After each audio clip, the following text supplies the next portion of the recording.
वो चाहे सदा चमड़ा हो चाहे ब्लैक, हरे कृष्ण महामंत्र का जप कर रहा है और हाथ उठा के नाच रहे हैं। यदि इसका श्रेय किसी के पास जाता है तो भक्ति सिद्धांत सरस्वती। नेताजी सुभाष चंद्र बोस जो कि स्वाधीनता का लड़ाई लड़ रहे थे, वो बाग बाजार में उनके पास आए। आदमी का आध्यात्मिक चेतना लाभ करना ही वास्तव स्वाधीनता है। गौड़ीय मठ कहां से आपको मिला? यदि इसका कोई श्रेय जाता है तो भक्ति सिद्धांत सरस्वती।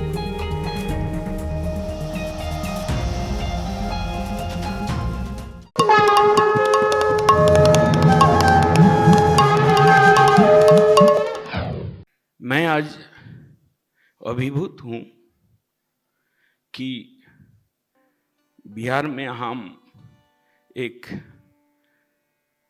प्रयास सफल करने जा रहा हूं कि भक्ति सिद्धांत सरस्वती प्रभुपाद का 150वां पूर्ति महोत्सव के उपलक्ष्य में हम उनके महिमा, उनका शिक्षा के बारे में श्रवण कीर्तन करने का और दूसरे को सुनाने का सौभाग्य हमें मिल रहा है।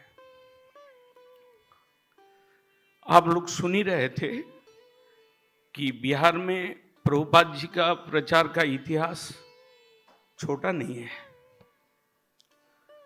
गया से लेकर पटना, जैसे कि सुशील मोदी जी सब बोल रहे थे कि बंगाल के अंदर पड़ता है। भारतवर्ष में पंचगौड़ प्रदेश होता है। गौड़, पंचगौड़ के अंदर ये बंगाल, बिहार और उड़ीसा से थोड़ा सा उड़ीसा का अंश लेकर गौड़ होता है। और चैतन्य महाप्रभु उधर आए, आविर्भूत हुए, इसलिए चैतन्य महाप्रभु का अनुयायी को गौड़ीय बोलते हैं।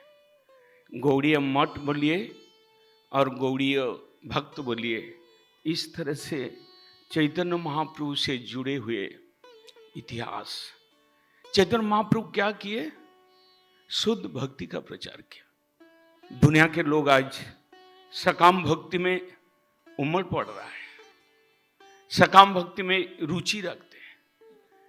गौड़ीय संप्रदाय ऐसा सृष्टि किया महाप्रभु ने और प्रभुपाद जी ने उनको फैलाया कि यहां पर शुद्ध भाव से। गौड़ीय मठ के एक साधु को देखेंगे,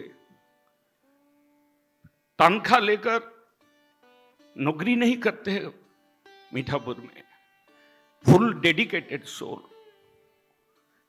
सोल होकर सेवा करते हैं। और शुद्धता के बारे में आप लोग थोड़ा बहुत जानते ही हैं। ये शुद्धता कहां से आया? गौड़ीय मठ कहां से आपको मिला?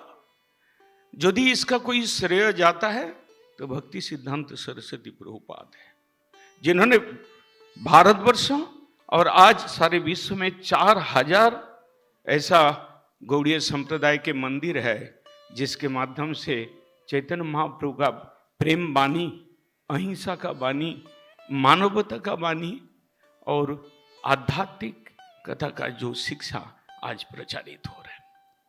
मैं निश्चित रूप से कहना चाहूंगा, समय थोड़ा कम है।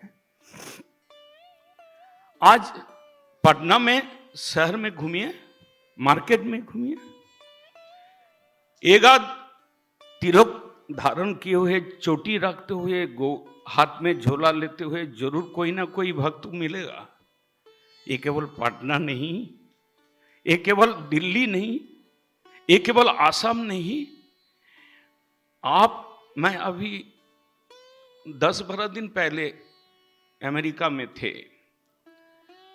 आश्चर्य हो गए, जहां पर गए 10, 20, 50 जरूर आदमी मिले, वो चाहे सदा चमड़ा हो चाहे ब्लैक, हरे कृष्ण महामंत्र का जप कर रहा है और हाथ उठा के नाच रहे हैं।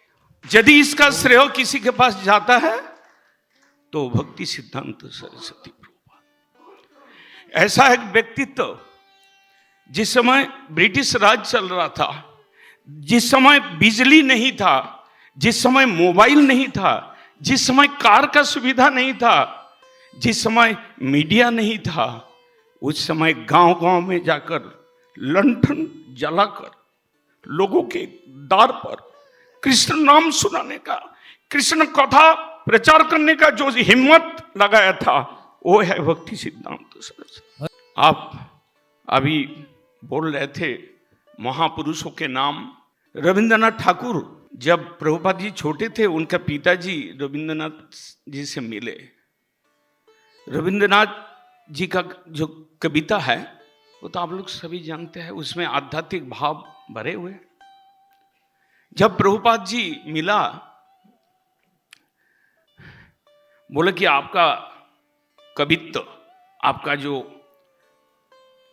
ऐश्वरिक प्रभाव, उसका थोड़ा सा हमें चखाइए। तो रविंद्रनाथ जी गाना गाने लगा।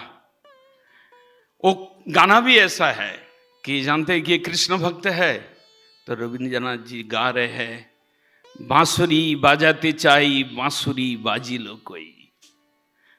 रविंद्रनाथ जी बोल रहे हैं, मैं बांसी बजाना चाहता हूं, लेकिन बांसी बाज कहाँ रहा है, ठीक से नहीं बाज रहा है। समाज के प्रभाव से प्रभावित आध्यात्मिक। मदन मोहन मालवीय जो बनारस हिंदू यूनिवर्सिटी बनाया, उन्होंने गौड़ीय मठ में गए, 2-4 बात किया। मालवीय जी समझ में आ गया कि इनके अंदर शुद्ध आध्यात्मिक भावना इतना प्रबल है। उन्होंने बोल बैठे कि आपका ये वाणी देश विदेशों में, पाश्चात्य देशों में प्रचार होना चाहिए। नेताजी सुभाष चंद्र बोस, जो कि स्वाधीनता का लड़ाई लड़ रहे थे, वो बाग बाजार में उनके पास आए। बोला कि आपके पीछे बहुत सारे यंग ब्लड है, तो आप 2-4 मेरे को दीजिए, मैं इंडिया को स्वाधीन करना चाहता हूँ। प्रभुपाद जी उल्टा बोले, अरे आप अपना स्वाधीनता तो नहीं पाए, आप इंडिया को स्वाधीनता देंगे? आप अपने घर में, आपके परिवार के अधीन होकर आप इंडिया को स्वाधीन करेंगे? उससे अच्छा आप गीता का इस श्लोक को पढ़िए। वास्तव स्वाधीनता क्या है? आदमी का आध्यात्मिक चेतना लाभ करना ही वास्तव स्वाधीनता है। नेताजी सुभाष चंद्र हार गए उनके पास और बोला कि आपने जो बोला मेरा शिक्षा का विषय है। इस तरह से आज उनके प्रभाव को हम देख रहे हैं। आज पटना में उनका आए हुए तकरीबन 100 साल हो रहा है। पटना में गौड़ीय मठ में जाते हैं, हमें सुनील कुमार जी हैं, हमें सामने बैठे हुए जस्टिस मधुरेश प्रसाद जी, जिनके दादाजी प्रभुपाद जी से मिले थे और प्रभुपाद जी का प्रभाव से प्रभावित होकर अपना इस संप्रदाय भुक्त होकर भजन शुरू किया था। हम निश्चित रूप से हमारा आशा है कि आज ऐसे सामने में बैठे हुए उनके परिवार के लोग निश्चित रूप से सोचेंगे कि प्रभुपाद वास्तव में क्या कल्याणकारी काम कर गए। प्रभुपाद का एक वाणी, उन्होंने बोला कि लोग मानव सेवा में व्यस्त है, जीव सेवा में व्यस्त है, उसके पीछे नाम कमाने का धंधा अधिक है, सेवा का प्रचेष्टा बहुत कम है। प्रभुपाद जी बोलते हैं कि गौड़ीय मठ का सेवा इस प्रकार का नाटक नहीं है। आज भी गौड़ीय मठ में जो लोग जाते हैं, आज भी गौड़ीय मठ के अंदर में जो लोग प्रवेश करते हैं, निश्चित रूप से माता जी लोग यहाँ पर बैठे हुए अधिक से अधिक लोग कम से कम खिचड़ी प्रसाद तो खाने, खीर खाने के लिए तो जाते हैं आप लोग। लेकिन प्रभुपाद जी का आज वो 2-1 वाणी आप लोग के कान में जाएगा, निश्चित रूप से हृदय में चेतना जगाएगा कि मानवता का विकास तब तक नहीं होता है जब तक स्पिरिचुअलिज्म का स्पर्श हमारा अंदर नहीं आता है। एक समय प्रभुपाद जी से प्रश्न किया किसी ने कि वैष्णव हिंदू है क्या?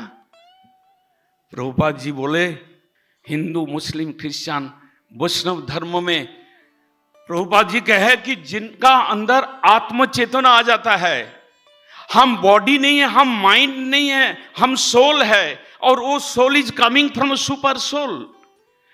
हम ईश्वर के अंश है, इस चेतना में उद्बुद्ध होकर जब आप दुनिया में मानवता का विकास करेंगे, मानवता का बात को फैलाएंगे, तब देखिएगा वास्तव में मनुष्य हिंदू, मुस्लिम, क्रिश्चियन, ईसाई ये सब नहीं होता है। हिंदू केवल हिंदू नहीं है, वैष्णव धर्मों जो भी, चाहे वो मुस्लिम धर्मों में हो, चाहे क्रिश्चियन धर्मों से आए, लेकिन उसका आत्म शक्ति का विकास हो, वो जाने कि मैं परम ईश्वर के संतान हूं, और उस लेवल में वो आकर स्थित हो जाए, तो वही वैष्णव है, और वैष्णव सर्वोपरि है। हरे कृष्ण।